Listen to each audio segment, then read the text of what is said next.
Welcome to the Fintech Times News and Views podcast. Established in 2016, the Fintech Times is a global multimedia news outlet centered around the world's first leading fintech newspaper. We report on the latest and brightest ideas from the fintech world. Follow the conversation using hashtag TFD News and Views and follow us at the Fintech Times. Hello, and welcome back to the Fintech Times News and Views podcast.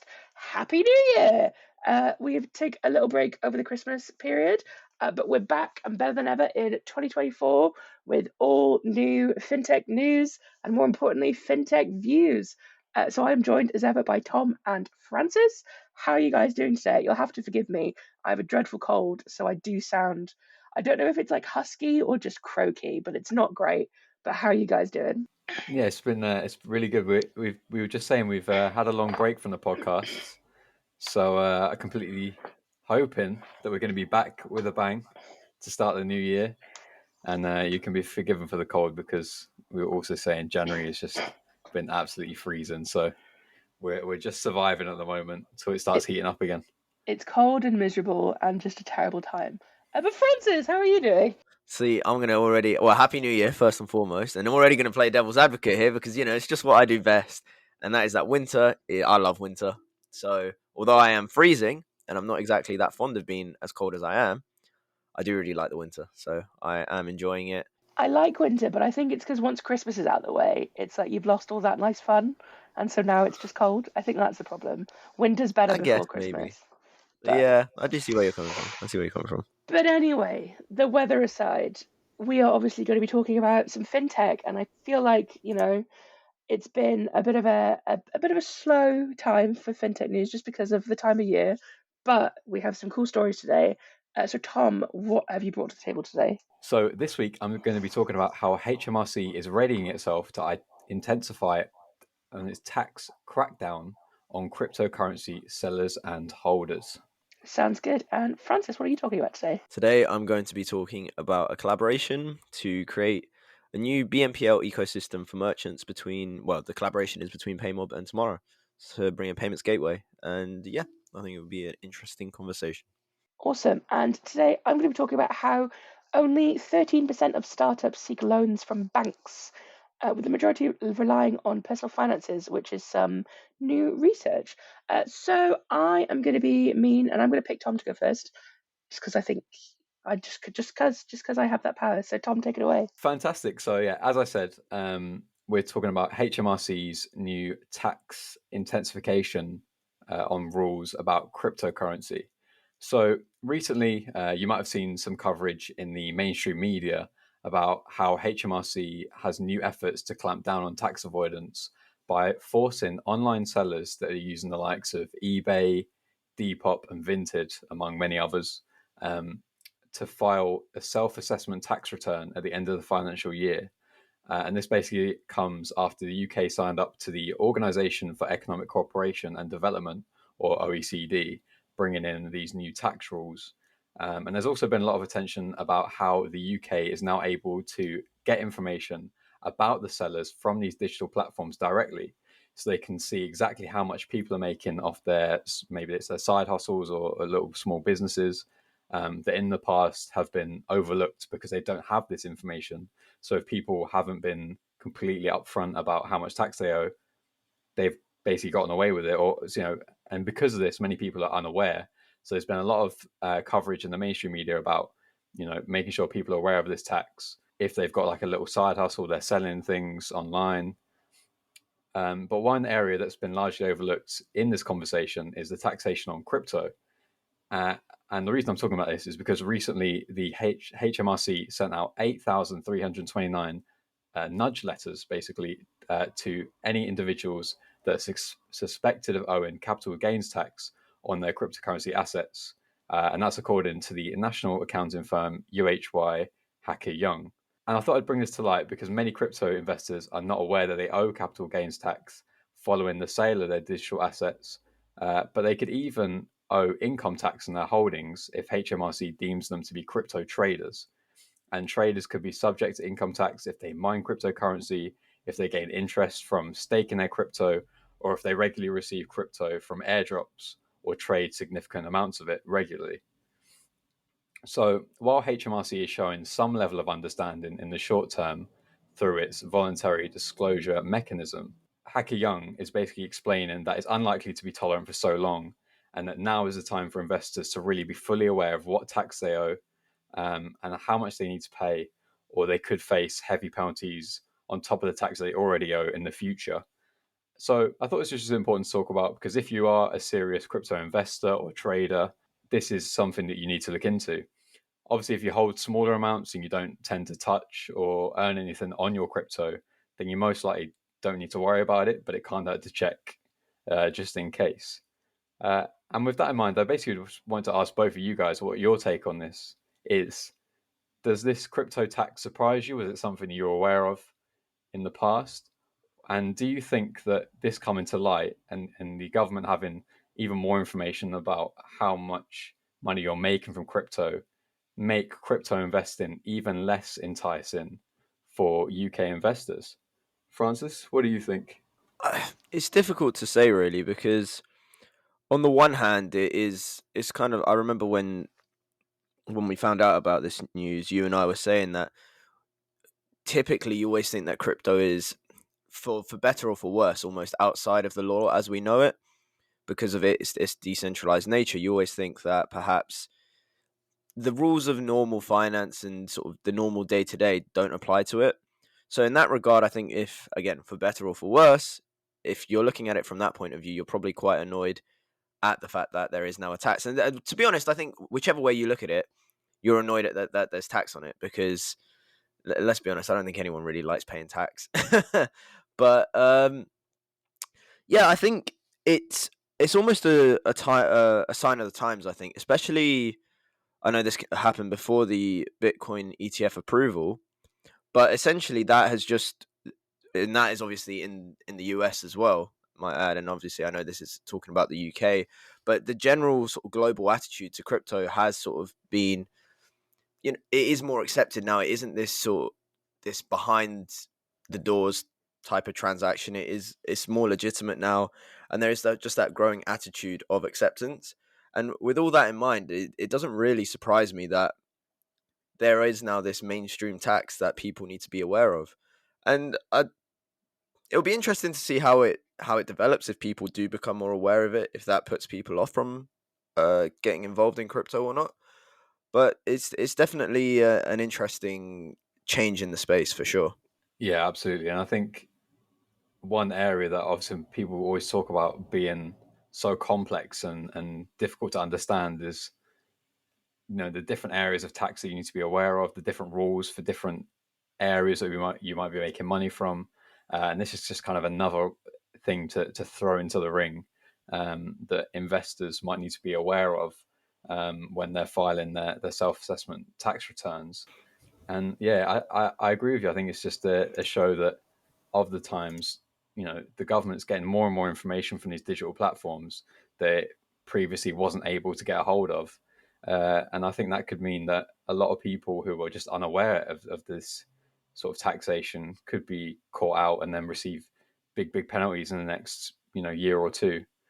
So yeah, I think, like you said as well, it could make crypto a bit less enticing, because, like you said, it's often viewed, at least in the past, as a get rich quick kind of scheme. Like, if you get lucky, you pick the right crypto, you could make a lot of money on it. If people are thinking, oh, if I make over $2,000 now on my crypto, I'm going to be taxed on it, you could end up losing. Obviously at the moment it's actually quite hard to make a profit from crypto, but if you are one of the lucky people that is able to do that, you could see yourself paying a lot of money in tax on that. And for me, I think that does make it a little less enticing. But yeah, I think it's an interesting area and something that people obviously need to be aware of if they're engaging in the space, or even if they're just selling things online, like secondhand clothes and things like that on like the likes of eBay and Depop. But Polly, Just what? Go on. just quickly on that, I was going to say, it just is. We always talk about barriers of acceptance, and almost, I don't want to say necessarily financial inclusion here, because I don't think it necessarily fits under that same umbrella. But it definitely does create this barrier to accessibility, in the sense, not that it's more difficult to, but it just makes people less likely to want to do it. And I think that's definitely something, when you're trying to get as many people aware of things like crypto, or or like side hustles. I mean, we've spoken about how payments in side hustles have developed, and we spoke about it to a lot last year. But I just think it has just sort of created a negative sort of sphere around just crypto and side hustles in general. Just anything that now has this obvious tax over the top of it just makes it a lot less enticing. But anyway, sorry, yeah, go on, Polly. Just wanted to add that in. No, I agree with you, Francis. And I think if you'll indulge me, my father gives me, advice as dads do often. And the one thing that always sticks out to me is that you never mess around with the tax man. The tax man will always come and get what he wants, or they want, I should say. And so I think it is something that's obviously very serious and that can come with a lot of penalties, which I think a lot of people aren't necessarily sure of. And also I think people don't know, as you say, like people don't know a lot about tax. I feel for something that is so serious a consequence, like you can end up with like a lot of fines, or like even in certain instances you can end up with like prison time if you do your taxes wrong. There is also just so much, I don't even know what the right word is, but there's just a lack of understanding, I feel, from the general public about tax and like how to pay your tax and what needs to pay tax. And as someone who has literally just submitted their tax return, I still don't even know what I'm doing. And you'd think I would have like a little bit more of an idea, obviously doing the fintech job and kind of being in this space ever so slightly, that I would at least have some idea about tax, but I don't. I have no idea. So God knows if I've submitted it right. And that's the kind of thing, you kind of roll the dice a lot on the tax, and especially with PAYE, where your tax is paid like automatically, you then don't think about what you have to pay tax on otherwise. Like if you sell things, I don't know, if you make stuff and sell it, that is something that you still have to pay tax on. But I think you just forget about that because it's not kind of in your remit. And so I think HMRC cracking down on like the vintage and the depops and that sort of thing, that's going to be a very big deal because a lot of people don't know that that's a thing. And I'm not saying that people shouldn't be paying tax on things they sell on Vinted or Depop or any other like reselling sites, but I think it definitely feels like they're the wrong people to go after in terms of people not paying tax. But that's a conversation for another time. In terms of like the crypto thing, I definitely think it's going to put people off. I think that's just a given. And as someone who, obviously I've said a lot before that I'm not a crypto person in any way, but knowing that I now may have to pay tax on things and try and decipher that, which I think crypto is already very difficult for me to decipher anyway, personally, to then now have to decipher being taxed on cryptocurrency, I think that just immediately puts me off and makes me not want to do it. I don't think it's not a case that it shouldn't be done. Like, I guess if they have made this decision to like have this crackdown on crypto and, evaluate people that need to owe tax, like fair enough. If that's what they want to do, fair enough. But there does need to be something in place, I think, to help people, because I think the people that are going to get burnt by this are just like your regular average Joes who just don't really quite understand, who haven't really been told, who don't know, and they're the ones that are going to get hit with these like big fines or these big consequences just because things aren't very clear. And I think if there's one thing in this world that isn't very clear, it is how to pay your tax or like what tax you need to pay. So I would be very concerned going through, and I think a lot of people will be needing to like seek professional advice, which then it comes with its own expense. Like you can't just speak to accountants for free, I think, most of the time anyway. So yeah, it's an interesting penalty to put on cryptocurrency, and it does feel like they do kind of want to push it down in terms of its acceptance and its popularity. Whether that's true or not, speculation. But yeah. I guess just for the sake of playing quickly devil's advocate, I think it's important to note that I guess this tax has always been a thing. It's always been a rule that you need to pay tax on the profit that you make from these if you're earning over a certain threshold. But just because now is the time that the government's able to get the data and actually make sure and police it, that you'll make sure you're paying the right amount. Now's the time that people really need to be aware, because if they were unaware before, the government didn't have the data, so they couldn't follow up on it anyway. But now's the time people just really need to make sure that they're not going to get burnt by it. And I guess that's a good thing from the media coverage that has come out of this, that people will hopefully double check and think, oh, I am selling stuff online, or I do have crypto that I'm regularly trading or selling. and it's good to keep up with it just in that regard, and to make sure as fewest people get a penalty just because they don't know about it as possible. But with that in mind, shall we move on to one of your stories? Do we have any volunteers? I don't mind going next because I never go second. So I will go next. So my story today is about how only 13% of startups seek loans from banks, with the majority relying on personal finances. So this new research has come from the UK Startup Awards, and they have found that bootstrapping, in their words, has become the most common way of funding a new endeavor, with 85% of startups in the last 3 years relying on personal capital in order to kickstart their business, with only 13% of respondents saying that they took out a loan at the bank. And I thought this was an interesting article because, to me, it was kind of like, well, yeah, I feel like that's something that we all kind of already knew. Like, if you want to start your own business, a lot of the time you are relying on your own money, and it is an expensive endeavor. And I think we see that, time and time again in a lot of different stories in terms of like people putting their own capital to start their business, or like borrowing money from like friends or like family members in order to start their business, very rarely going through to the bank or any other sort of like traditional financial lending scheme. And so I thought this was a really interesting research study to have a look at. And actually, support from friends and family is a 20%, where 20% of respondents said how they got their finances.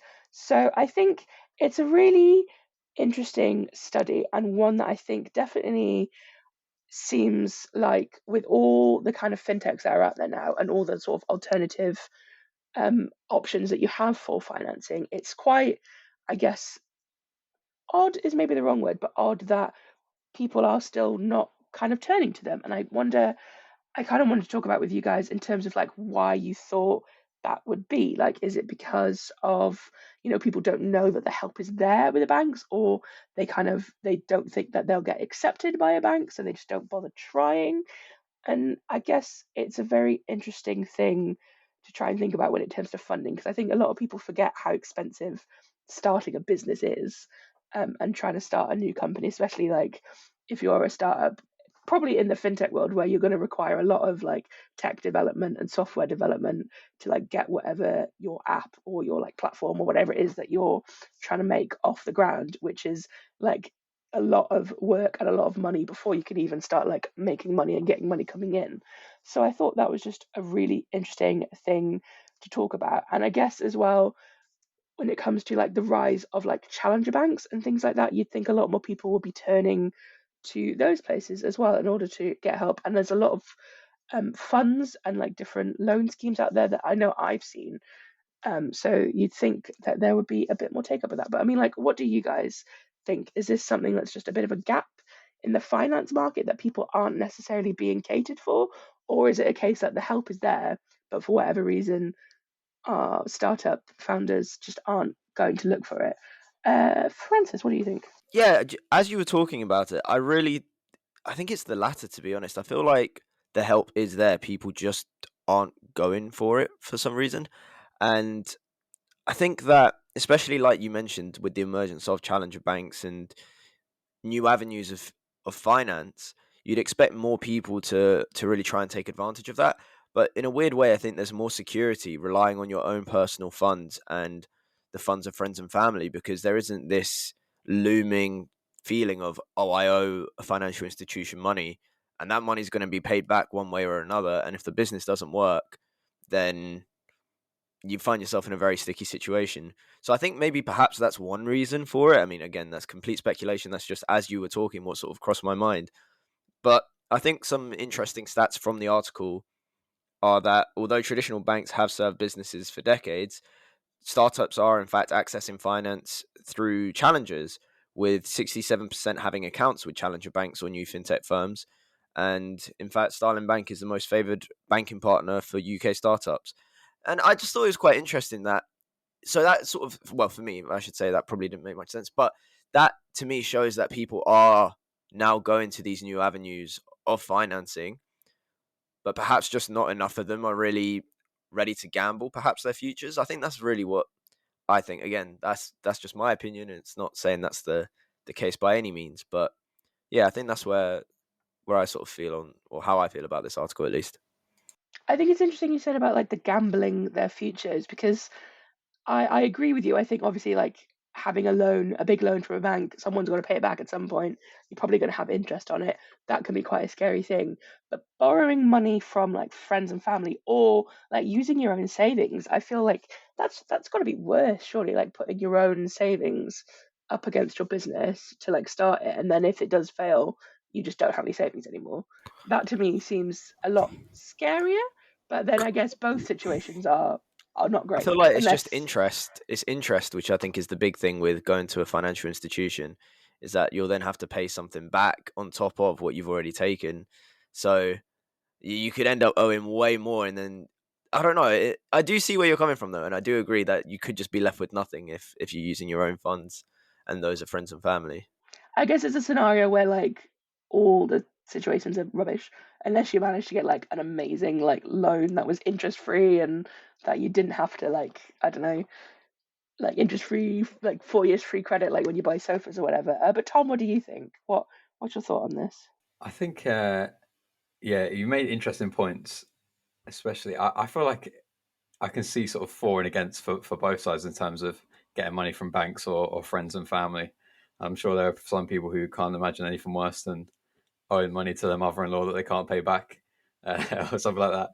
But I feel like access to finance, we see countless studies coming through, from the UK that sort of say access to finance has definitely reduced, especially since COVID. And then since then, as that's been reducing, the interest rates have been ramping up, which has made these financing options less attractive. So I can see why less people would be going to them. But also, like the incumbent banks haven't really had the same risk appetite since COVID, and they're starting to offer less financial or financing products, meaning that there are less loans and financing options for people to actually start their business. So I think I agree with Francis, though, that it's good that people are starting to embrace the new offerings coming from challenger banks. But maybe while incumbents aren't offering as much and the challenger banks are starting to fill that gap, is there are definitely demographics that wouldn't trust to get a loan from, say, a Starling Bank, whereas they would from a Barclays or a NatWest. So I think maybe that's part of the issue, that people just aren't as trustful of, or I might be getting a bit of trouble with financing for whatever reason if I'm with something I've heard of for less time, basically, and hasn't built up the same level of trust. So I think it's quite clear to see, like, if people have the money and they have the savings, why they would turn to that first, and that's why so many people are doing, like, turning to that when they're creating startups. But really, it's just a difficult time for startups to exist. A really, the last few years have been really difficult for startups, and I'd be interested to see how the number of people actually starting up new ventures has been affected, regardless of how the finance and options that are available. So yeah, I think it's an interesting space, and it'll be good to see if more and more challenger banks can get greater number of people taking the finance and options from them, and then in turn maybe create more finance and options in the future, which could be good for the startup space in the UK. Yeah, absolutely. I think you've hit the nail on the head there. Is that it's just difficult for everyone right now. I know there's a stat which I can't remember right now of like a certain percentage of startups are just doomed to fail regardless. Like, I think it's quite a high percentage, and I guess that has some effect into it. I wonder if that has gotten bigger with the economic issues, but also it just occurred to me, obviously, as well as like a gender gap between sort of female founders and male founders, and how there is a funding cap between genders. Whether if you're a if you are a female founder, it is more difficult for you to get funding. So I guess I wonder if that plays into it as well, with women having to dip into their own savings.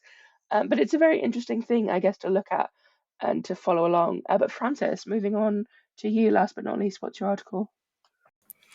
Yeah, thanks, guys. So I brought forward an article about a collaboration between Paymob and Tamara in the Middle East and North Africa to accelerate BNPL and create a new payments gateway ecosystem for merchants and to help customer experiences when it comes to payments. But I really wanted to talk to you guys really about BNPL a bit more generally. At the start of the year, we had some stats come through which sort of suggested that buy now, pay later really does remain a wild west, I believe it was called, a wild west unregulated market. There you go. As users continue to be unaware of risks. And I really wanted to sort of talk about the evolution of buy now, pay later, and if it is still a bit of like a pipeline dream in the sense of credit without, history and being able to pay without interest over time. It's just things like that previously seemed too good to be true. And I know this buy now, pay later has been an established thing for a long time. But I really wanted to sort of, well, first, actually, before I get onto that, I'll talk about the collaboration. So Paymob, the financial services enabler in the Middle East and North Africa region, has joined forces with Tamara, the shopping and payments platform in the GCC region, to integrate the Tamara Buy Now Pay Later service with the secure Paymob gateway to power payments by enabling customers to split their payments in four without any hidden fees or interest.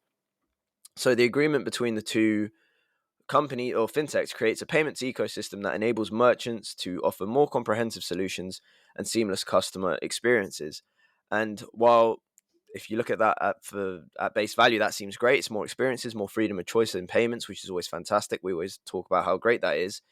It does make me think as more of these collaborations are made and as more integrations take place to include the payment method, does more financial education really need to take place surrounding it? Especially, like I said, when you take into account how many young people are still making mistakes with BNPL who aren't aware of the payments that they needed to have made and so on. So yeah, Tom, I'll go to you first. What are your thoughts on buy now, pay later in 2024? Really, is the collaboration indicative of what we're more likely to see, or are the stats sort of suggesting that it's still a wild west, sort of closer to reality, in your opinion? I feel like towards the back end of 2023, sort of September, October, November onwards, we did kind of get a lot of BNPL related news about there's sort of more of a clamp down on the regulation, that specifically in the UK. That the FCA was taking a much deeper look into the offerings that BNPL firms were offering, basically. And one thing that's always stuck in my mind since it happened in, I think, sort of again the back end of last year, was how Klarna was trying to take a step away almost from being like the BNPL to just being a sort of shopping assistant, AI powered assistant, offering a lot of different services in that kind of space, but wasn't necessarily just the BNPL firm. And I think that's kind of indicative on, almost recognizing that it's not necessarily the most stable space and it might not exist in its current form forever. So I always kind of got the impression, perhaps this is wrong, but that they were trying to branch out away from BNPL because they thought it was not necessarily a space where long term they could operate. And if anyone that would know, you'd think it would be Klarna. So I think it'll be interesting to see how it develops. I'm not sure, honestly, where it could go. What I personally think is just we're going to see much harsher and stricter regulation in the space, especially as we go through 2024. And maybe stricter, I don't want to say punishment, or maybe penalties for firms that don't necessarily follow the rules as in the way that they should be and the way they've operated in the last year. So I think it'll be an interesting time for the space to evolve, and I think we might see a reduction in the amount of BNPL firms and offerings available, but we'll just have to wait and see. No, absolutely. I think this is definitely a wait and see market, as frustrating as that can be, to always sort of be like, we're not going to be able to see anything for a while. It's going to take some time. I definitely think this is the case with BNPL. Polly, what are your thoughts? I was watching the Martin Lewis telly show the other day, and there was a very relevant segment where he was interviewing the Chancellor Jeremy Hunt about crypto regulation. This is the kind of thing that I watch, not crypto regulation, sorry, buy now, pay later. I'm making myself sound like so freaking cool watching Martin Lewis. But essentially, they were talking about regulation of buy now, pay later, and how Martin Lewis was saying how we seem to have all these plans for regulation, like you were saying, Francis, and then they've kind of gone quiet and no one's kind of, said anything about it. And apparently the Chancellor said that the regulation is still happening, but they want to be careful not to be too heavy-handed with the new rules, as it is a lifeline for people during the cost of living crisis, which then Martin Lewis clapped back of, this is why we need to regulate it now. So I thought that was very interesting, and I wanted to bring that up. And I completely agree. It's one of those weird things that isn't going to go away, and it's kind of, the buzz has died down a little bit. And I think it's very interesting what you were saying, Tom, about Klarna and how they did definitely try and move away from being the buy now pay later company, even though they are still very much like the buy now pay later company. And it was very interesting to see the sort of advertising and treatment of buy now pay later around Christmas, because I got a lot of ads on like TikTok and social media and other things like that, like from certain buy now pay later companies going ham on being like, oh yeah, well, you can like afford Christmas because you could use buy now pay later. And that was quite, it didn't sit well with me. I didn't like that very much. So it's a really interesting space. And I think, like you say, like, oh, we can only watch and see, and hopefully that regulation does come around. But I think it does need to happen. I know a lot of the time when you say regulation, people start getting a bit like, oh, no, because it's obviously a challenge that you have to deal with. And when you're a scrappy little fintech, sometimes, you want less challenges rather than more challenges. But I think every time I've spoken to like fintechs about regulation, and every time I've spoken to sort of like buy now pay later companies about regulation, they always are saying how much they want it and how they would like to embrace it, because then it makes them feel a lot more legitimate, I guess, to a lot of people. So I think it's something that needs to happen, and hopefully something that will happen sooner rather than later. I guess this is a very like UK view of things. Whether there'll be a worldwide regulation, I don't know. But it's one of those things. It's buy now pay later isn't going away, and I think it's not going to be that bad. I think a lot of time people maybe worry, I say people, it's a very generalization, but people maybe worry that buy now pay later is going to be the next payday loan, because obviously that kind of came and went with sort of the sort of sticky economic situation that we had, God, whatever that was, like 10 or so years ago.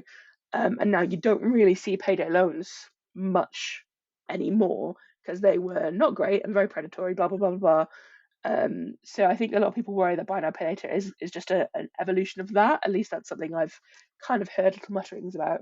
And I don't think we're going to get to that situation, but it is something that we do need to be careful of. And I think the sooner that there can be some regulation, the better. There's no downside to it. I don't think there's no way that it could be worse by having things regulated and having some oversight in order to make sure that people are like using it in the best way possible. Because at the end of the day, it's not like an evil thing. Like buy now pay later isn't a bad thing. It's just like with any financial product, you just have to use it wisely. If you use it wisely, then actually it's really good, and you can get a lot out of it, and it's a really great thing for you to use. But you just have to make sure you use it wisely. Yeah, Polly, I completely agree. I think regulation goes hand in hand with user awareness. And that's why I think financial education, as I sort of touched on earlier, is going to be so important for BNPL, even though it's been about for a long time. I think those two things complement each other so well, and will really do a lot to protect consumers in the future. So yeah, I think kind of like you guys said, BNPL is definitely here to stay, and it'll just be interesting to see what sort of iteration we get of it as the year goes on. Amazing. Well, thank you guys so much for bringing your articles to the table today. What an exciting episode to kick off 2024 with. But if you want to hear any more about anything we've spoken about today or anything else from the fintech world, head on over to thefintechtimes.com, where we have plenty more news and insights over there. And let's move on to the very first What I Learned This Week of 2024. How exciting. What I learned in 2024 so far. So each week we learn so much new information with all the different news and insights across our desks, being on the editorial team, that we thought it'd be fun to share that with our listeners. So, Francis, what have you learned this week? This week, I have learned that Chase Bank, Tridos Bank, and Starling Bank have emerged as the most highly rated banks for treating customers fairly in 2023, according to Smart Money People. Just think it's quite interesting. We were talking about challenger banks and how they're emerging, and well, they're the fairest UK banks. Awesome. Tom, what did you learn this week? This week, I learnt that 55% of financial organisations in the UK and Ireland have prioritised cybersecurity above all else for the coming year. And I learned that although people tend to look to better their health and lifestyle when it comes to New Year's resolutions, Lockbox found that 84% of its members are looking to establish new financial goals this year, with financial health becoming a bigger priority, which I thought was a nice one. But amazing. Well, thank you guys so much again for joining me on the podcast. It's been a pleasure to speak to you about fintech as per usual, and let's have another fantastic year of fintech chatting. So I'll catch you on the next one. Can't wait. See you guys next week. See you guys then. Thanks for listening to the Fintech Times News and Views podcast. Don't miss next week's episode and continue the conversation using hashtag TFT News and Views and follow us at the Fintech Times.